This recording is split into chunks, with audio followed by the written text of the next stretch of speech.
Assalamualaikum warahmatullahi wabarakatuh. Bismillahirrahmanirrahim. Qala al-muallifu rahimahullahu ta'ala wa nafa'ana bi ulumihi fid dharaini amin ya Allah ya rabbal alamin. Allahumma ya Allah rabbana duh pangeran abdi sadayana. Atina muga masihan Gusti ka abdi sadayana bid dunya di dunya hasanatan kana kasayan wa fil akhirati sareng di akhirat hasanatan kana kasayan waqina sareng muga ngariksa Gusti ka abdi sadayana azaban nari kana siksa neraka. Rawahu ngriwayatkeun kana hadis al Bukhari Imam Bukhari. Allahumma ya Allah la aisha teu aya kahirupan illa aishul akhirati kecuali kahirupan poe akhirat. Rawahu ngariwayatkeun kana ieu hadis al Bukhari Imam Bukhari.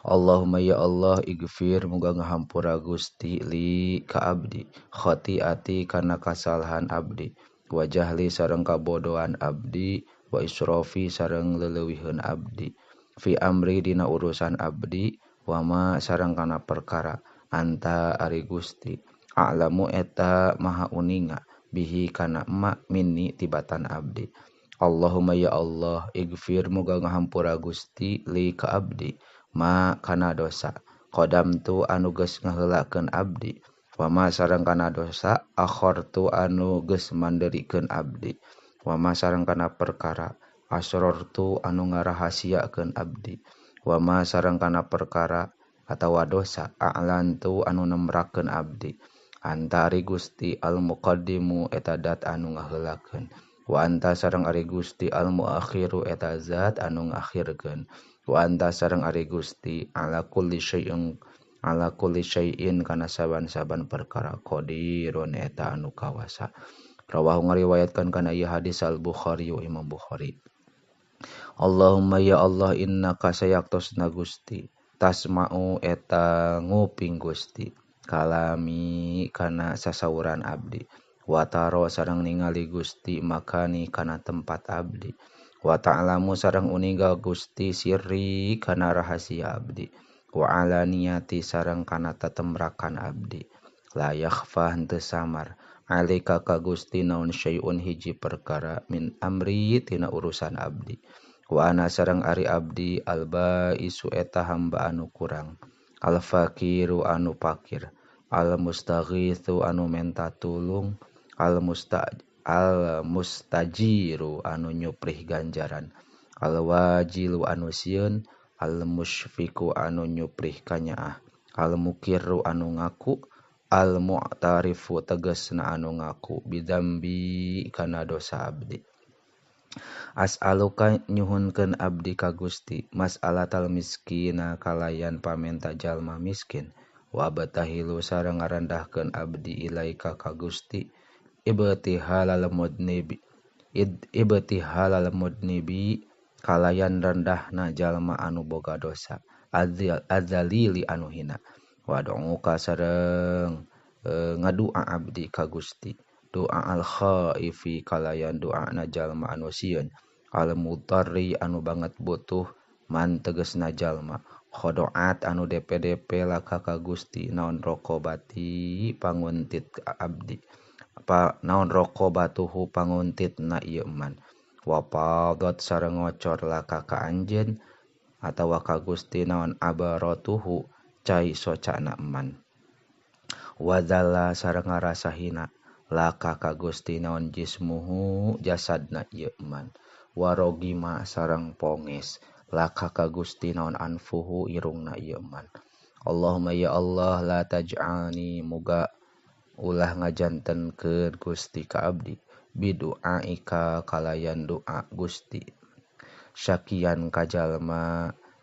kasyakian kana kacilakaan wakun sareng mugi Gusti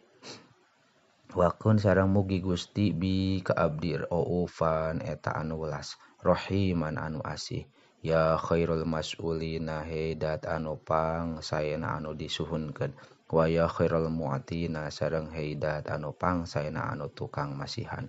Rawahu ngariwayatkeun kana ieu hadis at-Tabrani Imam Tabrani ani Ibnu Abbasin katampi ti Ibnu Abbas. Allahumma ya Allah aslih muga ngaislahkeun Gusti zata bainina di hadapan abdi sadaya wa alif sareng muga ngawelaskeun Gusti baina qulubina di antara pirang-pirang hate abdi sadayana wahdina sareng muga nuduhkeun Gusti ka abdi sadayana subulas salami kana jalan kasalametan wa najjina sareng muga nyalametkeun Gusti ka abdi sadayana minaz-zulumati tina pirang-pirang popoek ilan nuri kana cahaya wajanibna sareng muga ngajauhkeun Gusti ka abdi sadayana alfawahisya kana pirang-pirang gawe dosa ma tegesna dosa zoharo anu zohir ieu emak wa ma sareng kana dosa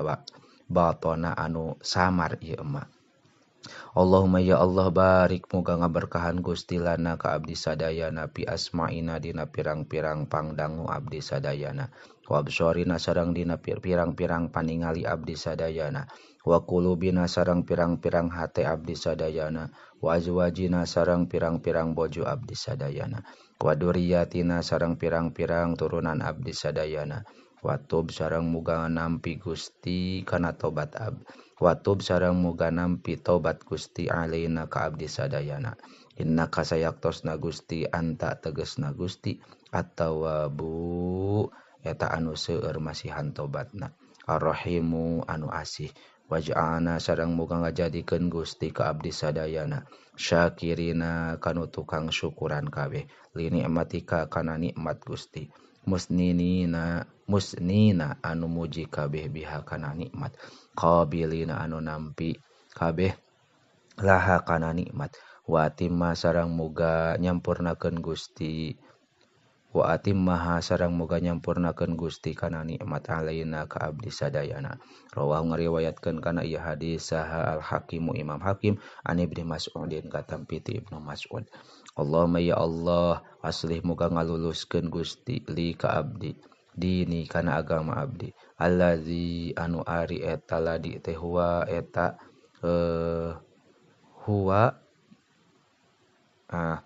allazi anu huwa ari itu ladi teh ismatu amri eta kapengkuhan urusan abdi wa asli sareng muga ngaluluskeun Gusti li ka abdi dunyaya kana dunia abdi allati anu fiha eta tetep dina itu lati teh ma'asyi ari kahirupan abdi wa asli sareng muga ngaluluskeun Gusti li pikeun abdi akhirati kana akhirat abdi allati anu fiha eta tetep dina itu lati teh ma'adi ari pangbalikan abdi waj'al sareng muga ngajadikeun Gusti al hayata kana kahirupan ziyadatan kana tambah-tambah li pikeun abdi fi kulli khairin dina saban-saban kahadean waj'al sareng muga ngajadikeun Gusti al mauta kana maut rohatan kana hiji istirahat li pikeun abdi min kulli syarrin dina saban-saban kagorengan rawahu ngariwayatkeun kana ieu hadis Muslimun Imam Muslim an Abi Hurairah katampi ti Abi Hurairah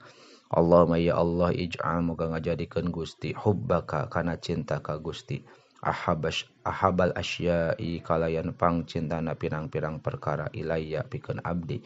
waj'al sareng muga ngajantenkeun Gusti khasyataka kana karempan